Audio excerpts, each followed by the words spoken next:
Hey guys, welcome back to Unit 2. Today we're going to look at characterization. Last week we looked in depth at theme and setting, and today we're going to look at characters, specifically characterization. So, have you ever gotten to know a character and a story or a movie so well that you were sad when the story ended, or maybe something bad happened to them, or you were happy and excited when something good happened to them? Well, that's probably because of really good characterization. So, how does a writer create characters on a page so the readers can develop a real connection with them? Let's take a look at this example. He was worried because he was late for a meeting.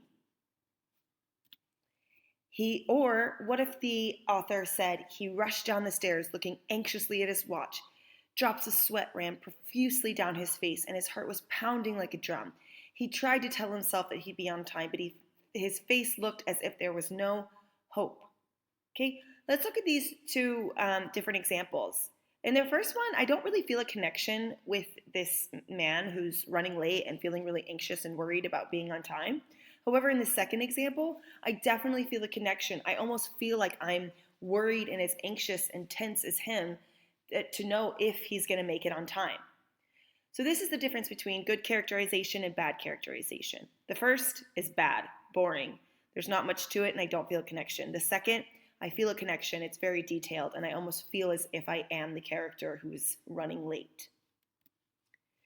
Well, there's two types of characterization. The two types of characterization are direct characterization and indirect characterization. Let's take a look at these. If the writer tells you what the character is like, this is direct characterization. If the writer decides to show you what a character is like, well, this is indirect characterization. Let's look at this picture. If an author says he was angry, the author is giving you direct characterization. They are telling you exactly how this character feels. But what if the author said this? His veins popped out from his neck and forehead as he clenched his fist. Through his tightened jaw, he let out a scream. Okay?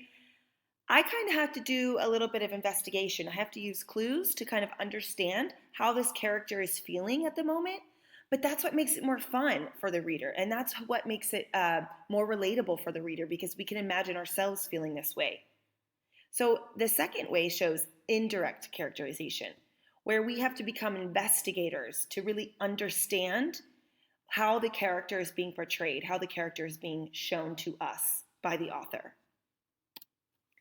Read the following passage. Which words directly show you Amaya's qualities? So, when Amaya brought home a pet rabbit, her mother did not object. She knew Amaya was a caring, responsible girl who would take excellent care of the animal. I have a spelling error there, but let's just skip that. So, this is direct characterization. It's direct characterization because, yep, right there, Amaya was a caring, responsible girl. The author has directly told me about this girl. So I don't have to ask any questions. I don't have to go looking for any clues. I know exactly what this girl is like, caring and responsible. Let's take another look.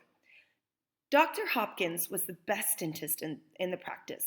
He had a charming smile, a gentle manner, and a warm personality.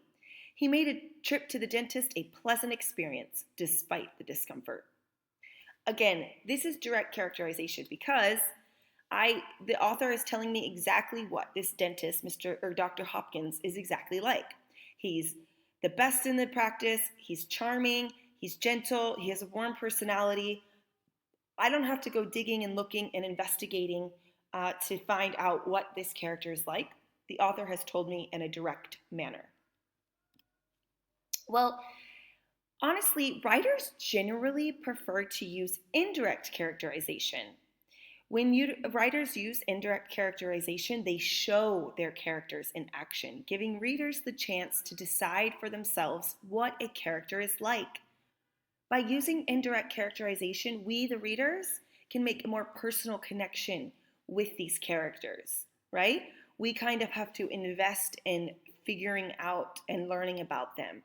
And as well, we can picture ourselves doing the same actions or things that they may do or look like in these stories rather than just being told what they look like.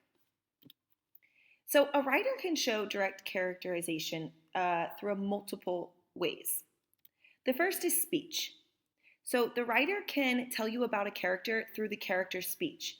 If I speak in a very formal way, you're going to think I'm a formal person. If I use a lot of lingo and jargon, or excuse me, if I use a lot of slang, you're going to think of me as an informal character. Or if I speak really eloquently and I use big vocabulary words, you're going to think I'm an intelligent character. Okay? If I speak with an angry tone or I say mean and hurtful things to others, you're going to think I'm a mean and hurtful character.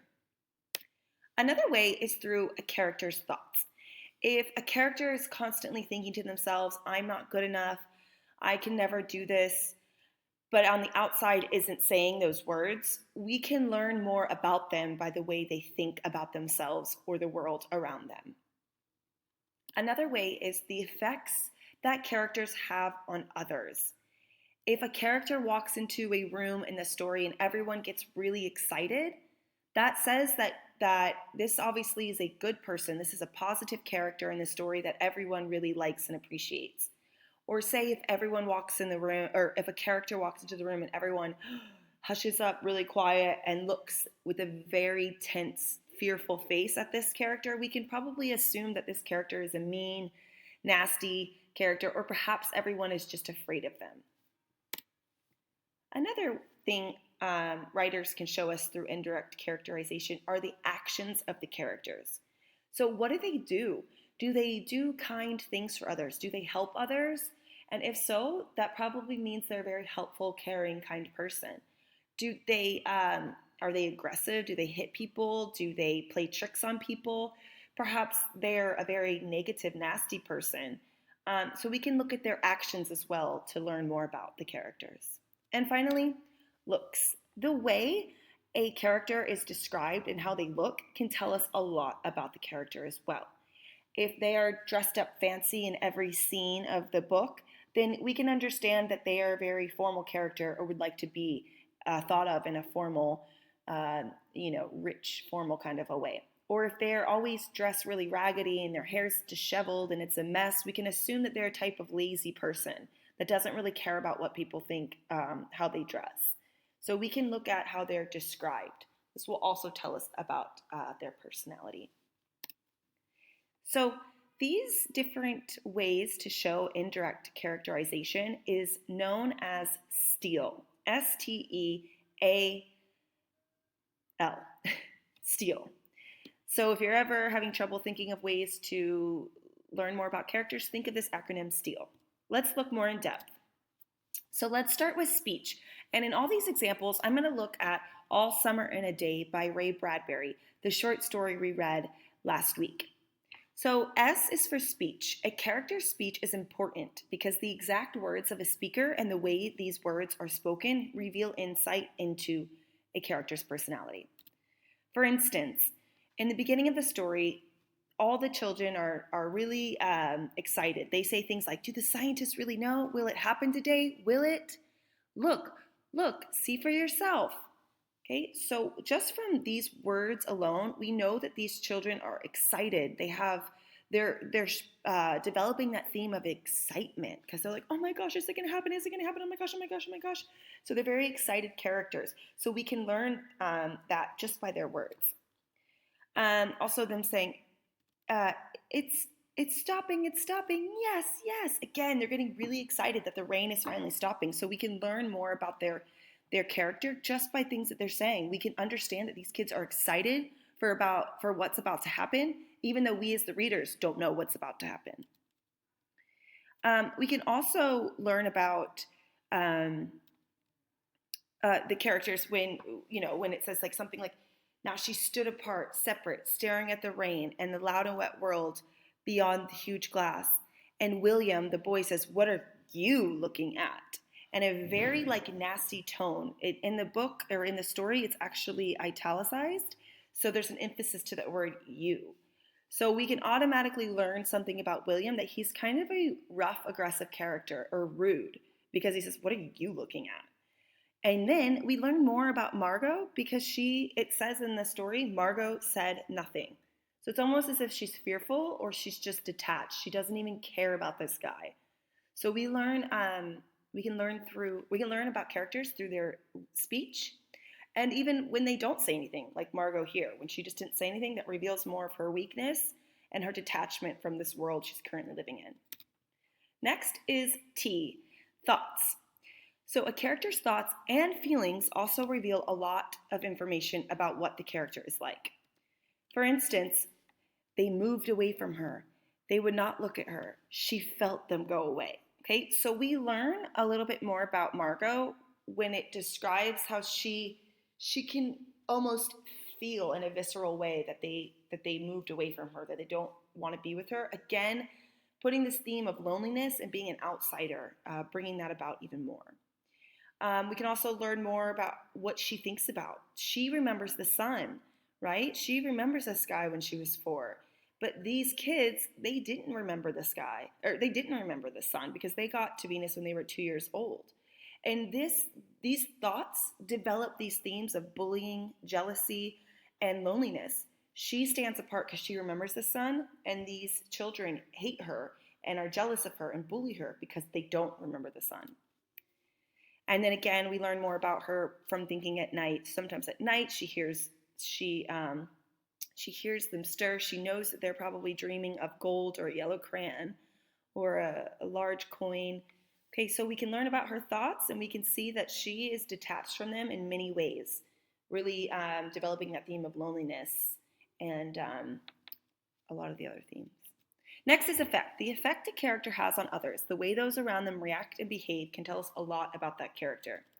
So for instance, the children hated Margot for all the reasons of big and little consequence. They hated her pale snow face, her waiting silence, her thinness, her possible future, right? The students hated her because she had seen the sun before. So Margot's presence has an effect on these children. They say things like, "Get away," and the boy gave her another push. "What are you waiting for?" "It's all a joke," said the boy, and he grabbed her roughly. And he was saying, "Let's put her in the closet." And they all surged about her, caught her up, bore her, and threw her in the closet, slammed and locked the door, okay? So all these things happening here can show us the effect that Margot has on these kids. Her presence makes them angry, jealous. They turn into these bullies just because this girl who's seen the sun around them fills them with anger and jealousy and rage, right? So the effect that Margot has on the characters can tell us a lot about them, that they're angry, and that, again, she's lonely, she's an outsider. Next is actions. The actions of a character reveal so much about the personality. Sometimes actions don't match speech, which can reveal a lot more. So in All Summer in a Day, we see a lot of different actions from different characters. But for instance, again, this theme of loneliness, being an outsider. Now she stood separate, staring at the rain. She would play no games with them in the echoing tunnels of the underground city. If they tagged her and ran, she stood blinking after them and did not follow. Again, this theme of loneliness, this separateness, this outsiderness, based on her actions. She won't play games with them. She stands away from them. And she won't sing songs. She only sings songs when it's about the sun and the summer, and that's when she'll sing. But otherwise, she keeps her mouth closed. So again, developing these themes through and learning about this character through her actions. Finally, looks. Looks or appearance of a character can actually reveal a little more about their personality.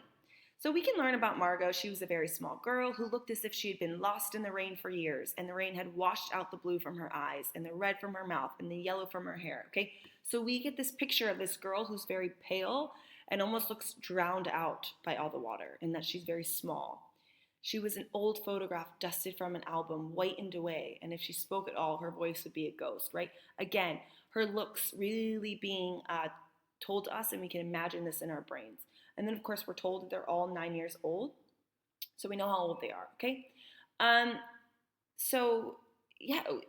Looks can tell us a lot about characters, and especially we learned a lot about Margot and how she was just so detached And she was so disappointed, and she was so just different from those kids who had been there all their lives. So finally, indirect characterization. A writer can show indirect characterization through speech, thoughts, the effects they have on others, actions, and their looks. This is also known as steal. Don't forget, there's also direct characterization, but that we don't have to become investigators for. We can easily understand what a character is like when they are directly described to us. But most of the time, it's going to be indirect characterization. So keep steal in mind. We're going to be using this as we move forward. Thanks for watching, guys.